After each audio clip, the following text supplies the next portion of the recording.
আসসালামু আলাইকুম ওয়া রাহমাতুল্লাহ। প্রিয় বন্ধুরা, আমাদের জীবনের সবচেয়ে কঠিন এবং অন্ধকার সময়টা কখন আসে জানেন?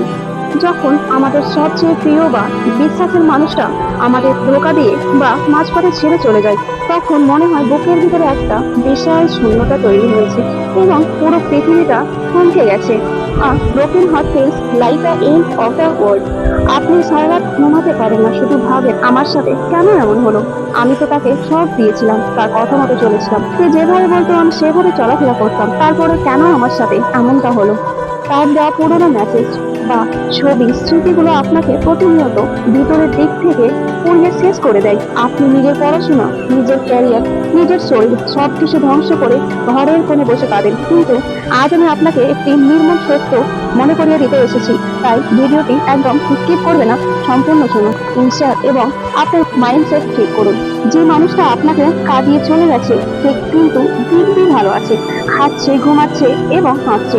তাহলে কেন আপনি একটা ভুল মানুষের জন্য নিজের এত মূল্যবান জীবনটাকে এভাবে শেষ করে দিচ্ছেন? Stop destroying yourself for someone who doesn't even care about your existence. রিজেকশনকে নিজের জেদে রূপান্তর করুন। যখন কেউ আপনাকে রিজেক্ট করে বা বলে যে তোমার তো কোনো যোগ্যই নেই, তোমাকে দিয়ে তো কিচ্ছু হবে না, so don't be panic. Do not beg for their love and do not cry for their attention.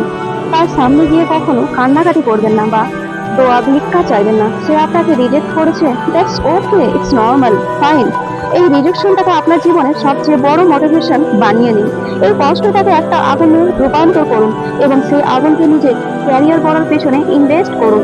সে যখন আপনাকে ছেড়ে গিয়েছিল তখন সে আপনাকে একজন একজন সাধারণ বা দুর্বল মানুষ হিসেবে দেখেছিল।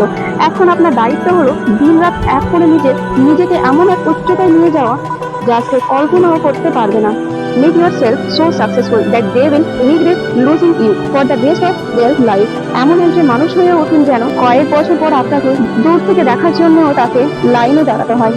আজ থেকে চোখের জল মুছে ফেলুন এবং নিজের ভিতরের ঘুমন্ত সিংহটাকে জাগিয়ে তুলুন। আমরা অনেকেই বলি আমি তো ঘুরে বেড়াতে চাই, কিন্তু তার স্মৃতি মাথা থেকে সরাতে পারি না। কি করে সরবে? আপনি তো সারাদিন লুকিয়ে লুকিয়ে তার ফেসবুক বা ইনস্টাগ্রাম প্রোফাইল চেক করেন, সে কার সাথে ঘুরছে, কার ছবিতে লাইক দিচ্ছে, এসব কিছু দেখে আপনি নিজেকে আরো বেশি কষ্ট দিচ্ছেন। If you want to heal a wound you must stop touching it. একটা ক্ষতকে বারবার হাত দিলে সেটা কখনো শুকায় না। রিলেশনশিপের ট্রমা থেকেও বের হতে গেলে ডিটাচমেন্ট প্রয়োজন। আজই আপনার ফোন থেকে তার সমস্ত ছবি, ভিডিও এবং চ্যাট হিস্ট্রি ছিল তারা ডিলিট করে দিন। আপনার ভিতর থেকে সমস্ত কিছু মুছে ফেলুন। সোশ্যাল মিডিয়ায় সমস্ত প্ল্যাটফর্ম থেকে তাকে ব্লক করুন বা আনফলো করুন অ্যাটলিস্ট। তার বন্ধুদের কাছ থেকে তার কোনো খোঁজ খবর নেওয়া সম্পূর্ণ বন্ধ করে দিন। Out of sight, out of mind. চোখের সামনে থেকে যখন তার অস্তিত্ব হারিয়ে যাবে, আপনার ব্রেন ধীরে ধীরে শান্ত হতে শুরু করবে। এটি করতে প্রথমে কষ্ট হবে, কিন্তু নিজের আত্মসম্মান বা সেলফ রেসপেক্ট বাঁচানোর জন্য এই কঠোর সিদ্ধান্তটি আপনাকেই নিতে হবে। Invest in yourself. একটা কথা সারা জীবনের জন্য মাথায় গেঁথে নিন, you are enough for yourself. এই পৃথিবীতে আপনি একা এসেছিলেন এবং একাই আপনাকে নিজের লড়াইটা লড়তে হবে। কেউ আপনাকে সাহায্য করবে না। অন্য কোনো মানুষের মধ্যে নিজের সুখ খোঁজা বন্ধ করুন। নিজেকে ভালোবাসতে শিখুন। যে সময়টা আপনি তার পেছনে অপচয় করতেন, সেই সময়টা এখন নিজের বডি এবং মাইন্ডের পেছনে ইনভেস্ট করুন। লাগিয়ে দিন সম্পূর্ণ নিজের মাইন্ডটাকে আপনার ক্যারিয়ারের জন্য। জিমে যান, ওয়ার্কআউট করুন, নিজেকে শারীরিকভাবে ফিট এবং আকর্ষণীয় করে তুলুন। নতুন কোনো বিজনেস আইডিয়া নিয়ে কাজ শুরু করুন। কোনো কঠিন স্কিল বা কোডিং শিখুন। বেশি বেশি বুক পড়ুন। বই পড়লে মাইন্ড ঠিক থাকে। নিজের চিন্তা ভাবনা পরিধিকে আরো বড় করুন। আপনি যখন নিজের কাজ এবং ক্যারিয়ার নিয়ে প্রচন্ড ব্যস্ত হয়ে পড়বেন, তখন ফালতু চিন্তা করার সময় আপনার থাকবে না। Success is the best revenge. প্রতিশোধ নেওয়ার সবচেয়ে বড় উপায় হলো নিজে সফল হওয়া, কারো ক্ষতি করা নয়। নতুন সকালের আহ্বান, দা ফেনিক্স রেজ। প্রিয় বন্ধুরা, একটা কথা মনে রাখবেন, ঝড় যত তীব্রই হোক না কেন, একসময় কিন্তু সকালের সূর্য ঠিকই ওঠে।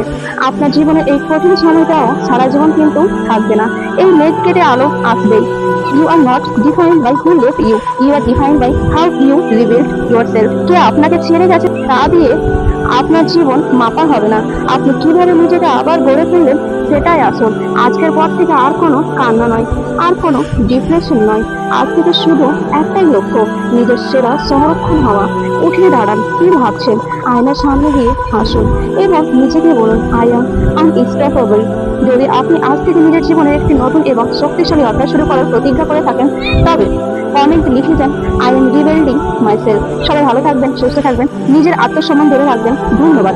ইমোশনাল ট্রমা ও ব্রেকআপ থেকে ঘুরে দাঁড়ানোর ওপর এই সম্পূর্ণ নতুন টপিকের ট্রিপটি আপনার কেমন লেগেছে অবশ্যই কমেন্ট করে জানাবেন। দেখা হচ্ছে নেক্সট ভিডিওতে। আসসালামু আলাইকুম ওয়া রাহমাতুল্লাহ।